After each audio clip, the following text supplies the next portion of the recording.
परिचय। घास के मैदान में एक गिरगिट है। क्या आप देख सकते हैं? हां, यह घास के नीचे है। यह परभक्षियों से बचने के लिए अपने परिवेश के अनुकूल अपना रंग बदल लेता है। इनके अस्तित्व के लिए जरूरी है कि ये अपने को अपने परिवेश के अनुकूल बनाएं। यह अनुकूलन जंतुओं और पौधों को उनके विशिष्ट आवास में जीवित रहने और विकसित होने में सहायक होता है। इस पाठ में हम जानेंगे कि विभिन्न जंतु और पौधे किस प्रकार अपने आवास के अनुसार अनुकूलन करते हैं।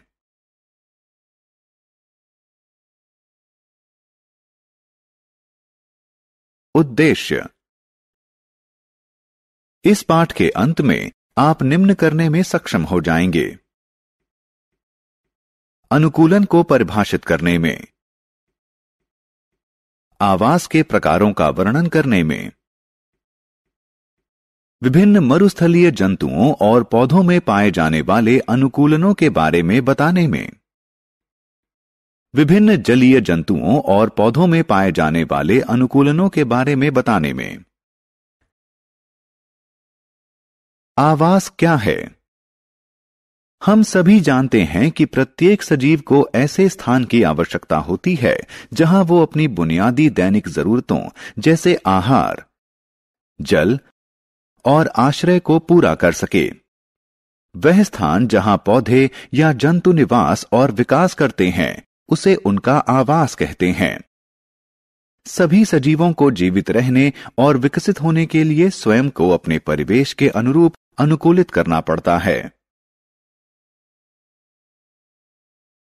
आवास के प्रकार।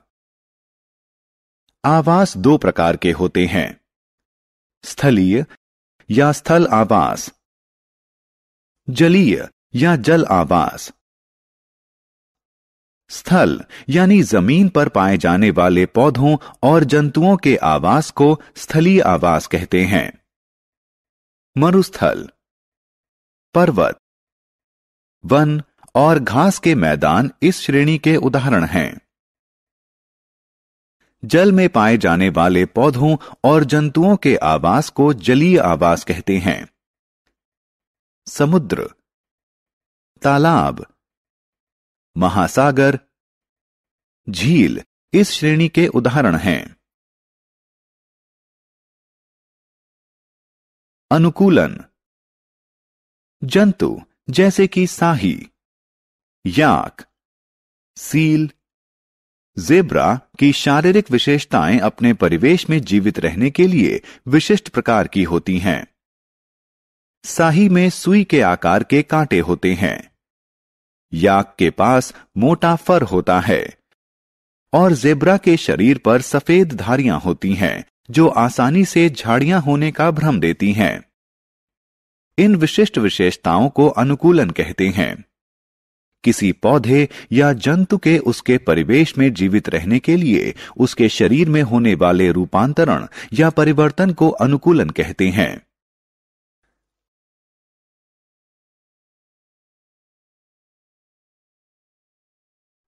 मरुस्थल का अन्वेषण। छात्रों, क्या आप जानते थे कि सहारा का मरुस्थल संसार का सबसे बड़ा मरुस्थल है? यह अफ्रीका में है। मरुस्थलों में शुष्क होने का विशेष गुण होता है। वे वाष्पीकरण की उच्च दर और सीमित वर्षा के कारण शुष्क और गर्म होते हैं। मरुस्थल में रहने वाले जंतु और पौधों में इन कठिन परिस्थितियों में जीवित रहने के अनुकूल विशेषताएं होती हैं। ऊंट में ऐसे कई अनुकूलन हैं जो मरुस्थलीय आवास के लिए सबसे उपयुक्त होते हैं। ऊंट के पास लंबी पलकें और नाक होती है जिन्हें रेत उड़ते समय बंद किया जा सकता है। ऊंट के कूबड़ में वसा संचित रहती है जो लंबे समय में उपापचयित होती है। ऊंट एक बार में 46 लीटर तक पानी पी सकता है और वह बिना पानी के 1 हफ्ते तक रह सकता है। ऊंट के चौड़े और चपटे पैर उसे रेत में फंसने से बचाते हैं। इसी प्रकार कैक्टस जैसे पौधे शुष्क और गर्म परिवेश में भी जीवित रहने के लिए कई अनुकूलनों का प्रदर्शन करते हैं। कैक्टस की पत्तियां कांटों में रूपांतरित हो जाती हैं, जिससे प्रस्वेदन के दौरान जल की क्षति को कम करती हैं। जल संग्रह के लिए कैक्टस का तना मोटा और चौड़ा होता है। मरुस्थलीय पौधों की जड़ें मृदा से जल ग्रहण के लिए बहुत गहरी तक जाती हैं।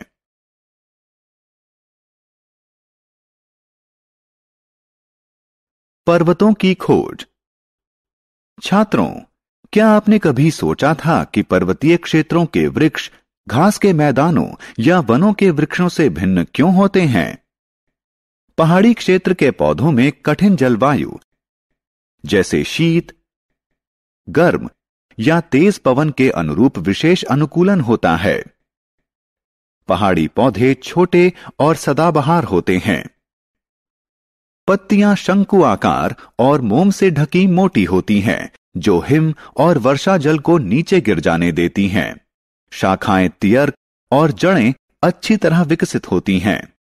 पहाड़ों पर रहने वाले जंतु भी अपने ठंडे परिवेश में रहने के अनुरूप अनुकूलन प्रदर्शित करते हैं। उदाहरण के लिए याक और पहाड़ी बकरियां ऊंचे पर्वतों पर रहने के अनुकूल होती हैं। जंतुओं की त्वचा मोटी और फरदार होती है, जो उनके शरीर को बर्फीली और ठंडी जलवायु में गर्म रखती हैं।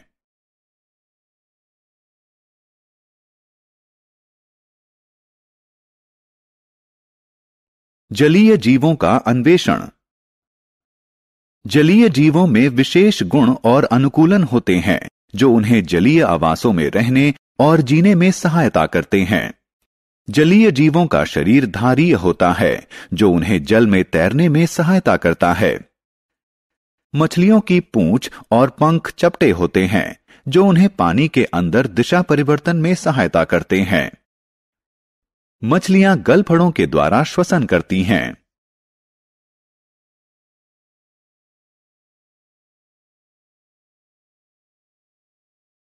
जलीय पादपों का अन्वेषण।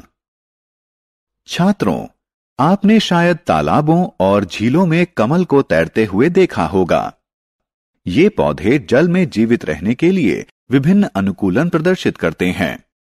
कमल का तना लंबा और खोखला होता है, जो पौधे को तालाब की तली से जोड़ता है। जड़ें छोटी होती हैं। पत्तियां चौड़ी और थाली के आकार की होती हैं, जो पौधे को जल की सतह पर तैरने में सहायता करती हैं। कुछ जलीय पौधे जैसे हाइड्रिला आंशिक रूप से जल में डूबे रहते हैं।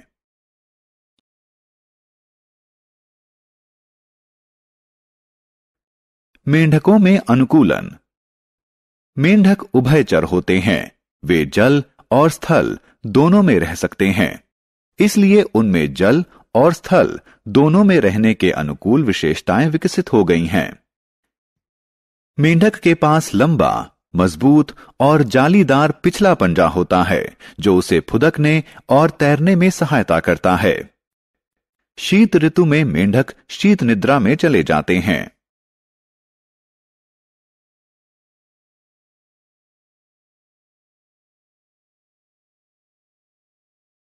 सारांश। आइए हमने जो कुछ सीखा है उसे संक्षेप में दोहराएं।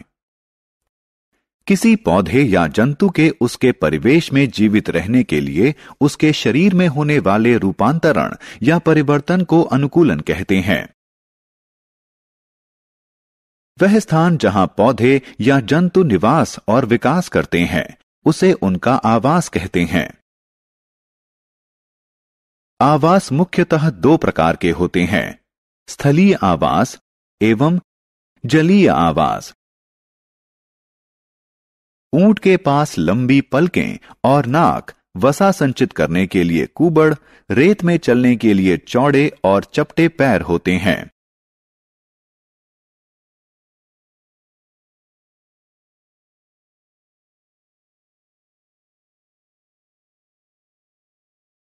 कैक्टस में कांटेदार पत्तियां, जल संचय के लिए मोटा और गूदेदार तना और जल ग्रहण करने के लिए मृदा में गहरे धंसी लंबी जड़ें होती हैं। पहाड़ी पौधे छोटे और सदाबहार होते हैं।